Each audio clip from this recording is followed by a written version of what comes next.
Bismillahirrahmanirrahim. Assalamualaikum warahmatullahi wabarakatuh. Selamat siang semuanya. Semoga kita semua selalu dilindungi oleh Allah SWT. Di pertemuan kali ini kita bertemu dalam mata pelajaran otomatisasi tata kelola kepegawaian. Di bab 1 ini kita akan membahas mengenai penghargaan pegawai.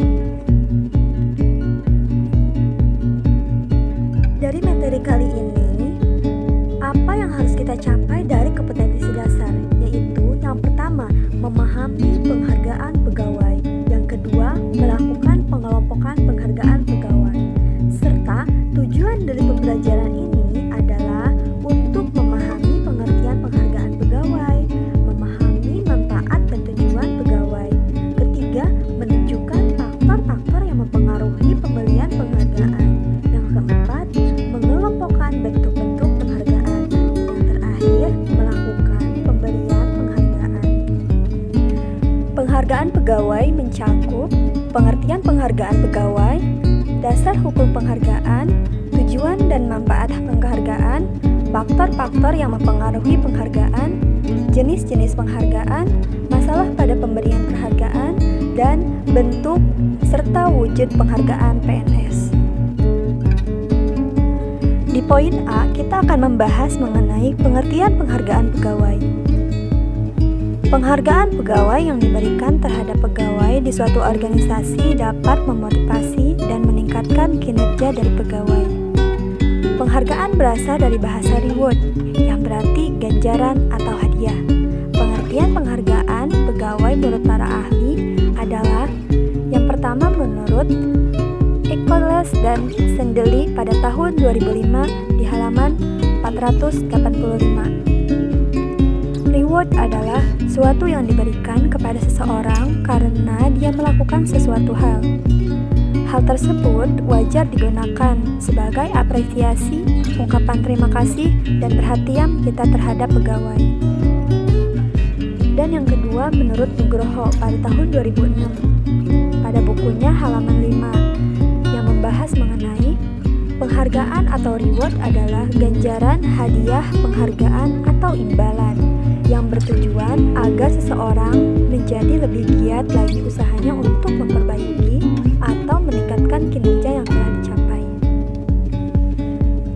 Dari beberapa pendapat para ahli di atas, dapat disimpulkan bahwa penghargaan atau reward adalah segala sesuatu yang dapat menyenangkan perasaan pegawai berupa kesempatan pengembangan keahlian, kesempatan berprestasi, dan pemberian pujian yang diberikan kepada pegawai agar memotivasi dan kinerja pegawai menjadi meningkat sehingga tujuan organisasi dapat tercapai. Poin berikutnya, kita akan membahas mengenai dasar hukum penghargaan. Dasar hukum penghargaan dalam pelaksanaan pemberian penghargaan terhadap pegawai negeri sipil diatur dengan Peraturan Pemerintah Nomor 25 Tahun 1994. Penghargaan yang dimaksud dapat berupa tanda jasa, kenaikan pangkat istimewa, atau bentuk penghargaan lainnya, seperti surat pujian atau penghargaan yang berupa material dan non-material. Dasar hukum yang lain yaitu Undang-Undang RI Nomor 20 Tahun 2009 tentang gelar, tanda jasa, dan tanda kehormatan. Undang-Undang RI Nomor 20 Tahun 2009 diatur dalam Peraturan Pemerintah Nomor 35 Tahun 2010. Setelah kita mengetahui dan memahami dasar hukum penghargaan, berikutnya kita akan membahas mengenai bagian C tentang tujuan pemberian penghargaan pegawai. Pemberian penghargaan pegawai menurut Nugroho pada tahun 2005 di halaman 5 mempunyai tujuan utama dari program penghargaan atau reward, antara lain sebagai berikut. A. Menarik orang memiliki kualifikasi untuk bergabung dengan organisasi. Yang berikutnya, mempertahankan karyawan agar terus datang untuk bekerja, dan mendorong karyawan untuk mencapai tingkat kinerja yang tinggi. Sedangkan menurut Hasibuan pada tahun 2007, tujuan pemberian penghargaan yang lain antara lain sebagai berikut. Yang pertama, ikatan kerjasama. Dengan pemberian penghargaan, terjalinlah ikatan kerjasama formal antara manajer dan karyawan. Karyawan harus mengerjakan tugas dengan baik, sedangkan manajer wajib memberikan penghargaan. Yang berikutnya, kepuasan kerja. Dari kepuasan kerja ini, dengan adanya penghargaan, pegawai akan dapat memenuhi kebutuhan-kebutuhan fisik, status sosial, dan egoistik sehingga memperoleh kepuasan kerja dari jabatannya. Berikutnya, pengadaan efektif. Dari pengadaan efektif ini, jika program penghargaan ditetapkan cukup besar, penghargaan pegawai yang qualified untuk organisasi akan lebih mudah. Berikutnya, motivasi. Nah, dari motivasi tersebut, ketika sudah mendapatkan suatu penghargaan, maka muncullah yang namanya motivasi. Jika penghargaan yang diberikan cukup besar, manajer akan mudah memotivasi bawahannya.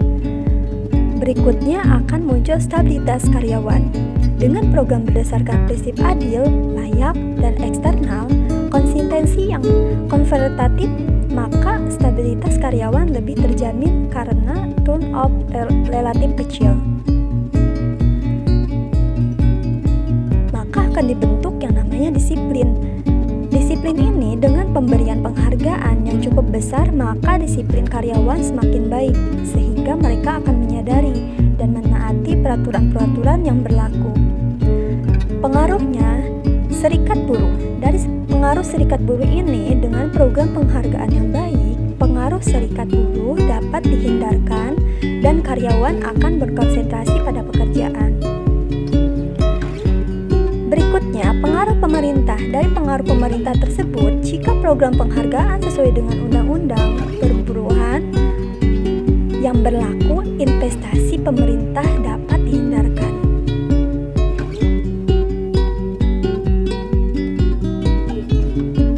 Nah, itulah tadi pembahasan mengenai penghargaan pegawai. Sampai pada tujuan dan manfaat penghargaan. Berikutnya kita akan membahas mengenai faktor-faktor yang mempengaruhi jenis-jenis penghargaan, masalah pada pemberian penghargaan, dan bentuk serta wujud penghargaan PNS. Apabila ada pertanyaan, silahkan ditanyakan. Cukup sekian. Wabillahi taufiq wal hidayah. Wassalamualaikum.